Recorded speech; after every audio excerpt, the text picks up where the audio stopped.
तोंडलीमध्ये बेसन पीठ टाकून तर पहा. थंबनेलवरून तुमच्या लक्षात आलंच असेल की मंडळी आज आपण तोंडलीची भाजी बनवतोय आणि ती सुद्धा बेसन पीठ घालून बनवणार आहोत. तर मंडळी चला लगेच रेसिपीला सुरुवात करूयात. तर इथे सगळ्यात आधी मी तोंडली घेतलेली आहे. त्याला चांगलं असं आपल्याला स्वच्छ धुवून आणि पुसून घ्यायचं आहे अशा पद्धतीने, आणि त्यानंतर आपण त्याला बारीक असं कट करून घेणार आहोत. तर मी अशा पद्धतीने उभे कट करून घेतलेले आहेत. तुम्ही तुमच्या आवडीनुसार इथे कट करू शकतात. आता इथे मी कढई गरम करायला ठेवलेली आहे. त्यामध्ये थोडंसं तेल घालायचं आहे. तेल छान असं गरम झालं की त्यामध्ये जिरे घालायचे आहे.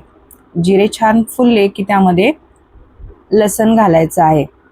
लसण घातल्यानंतर इथे मी कढीपत्ता घातलेला आहे.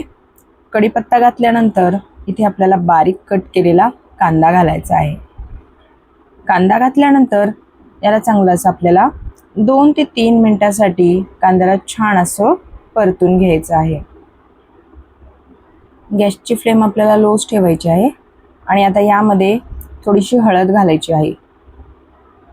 हळद घातल्यानंतर याला चांगलं एकदा परत मिक्स करून घ्यायचं आहे. कांद्याला छान असं परतून घ्यायचं आहे.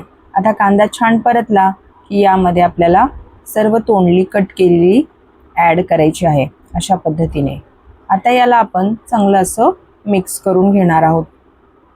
तर ही तोंडली तेलामध्ये छान अशी आपल्याला परतून घ्यायची आहे. तुम्हाला हवं असेल तर तुम्ही आधी याला थोडंसं म्हणजे उकडून सुद्धा घेऊ शकतात तरी सुद्धा चालेल.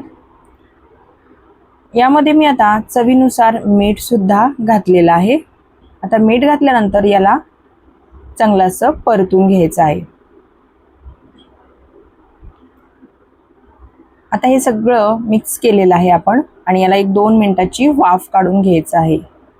तर हे पहा 2 मिनिटाची वाफ आपली झालेली आहे. एकदा चेक करायचं आहे की आपली तोंडली ही शिजलेली आहे की नाही, छान अशी वाफलेली आहे की नाही. नसेल तर परत एकदा याला 2 मिनिटासाठी झाकून ठेवायचं. आता यामध्ये मी 2 चमचे बेसन पीठ घालणार आहे. तर बेसन पीठ घातल्यानंतर याला चांगलं असं परत एकदा मिक्स करून घ्यायचं आहे.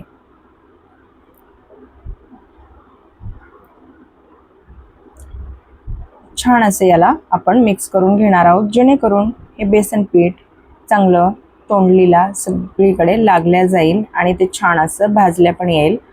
त्यामुळे आपली तोंडली खमंग आणि चविष्ट अशी बनून तयार होते. आता यामध्ये लाल तिखट घातलेला आहे आणि थोडासा मी इथे गरम मसाला सुद्धा घातलेला आहे, 1 चमचा. तर तिखटाचं प्रमाण तुम्ही तुमच्या आवडीनुसार इथे नक्कीच कमी जास्त करू शकतात. आता यामध्ये मी शेंगदाण्याचा दाण्याचा भाजलेला कूट सुद्धा ॲड केलेला आहे. आता कूट घातल्यानंतर पण आपल्याला याला चांगलं असं मिक्स करून घ्यायचं आहे. अगदी झटपट आणि एकदम सोप्या पद्धतीने सकाळच्या घाईमध्ये ही भाजी बनवून तयार होते. आता यावरती थोडीशी बारीक कट केलेली कोथिंबीर सुद्धा घातलेली आहे. तर मंडळी तुम्ही ही भाजी भातासोबत, भाकरीसोबत, चपात्यासोबत, कशासोबत सुद्धाही खाऊ शकतात. मुलांच्या टिफिनसाठी सुद्धा आपण ही भाजी देऊ शकतो. मुलंसुद्धा आवडीने खातील आणि त्यांना खूप आवडेल. तर मंडळी तुम्हीसुद्धा ही रेसिपी एकदा नक्की ट्राय करा आणि मला कमेंटमध्ये नक्कीच कळवा. व्हिडिओ जर आवडला असेल तर व्हिडिओला 1 लाईक नक्की करा. आणि जर तुम्ही चॅनलवरती नवीन असाल आणि अजूनही आपल्या चॅनलला सबस्क्राईब केले नसेल तर पटकन सबस्क्राईब करून घ्या. आणि तुम्ही आपला हा व्हिडिओ जर फेसबुक पेजवरून पाहत असाल तर पेजला फॉलो नक्की करा. तर चला मंडळी पुन्हा भेटूया अशाच एका नवीन रेसिपीसोबत.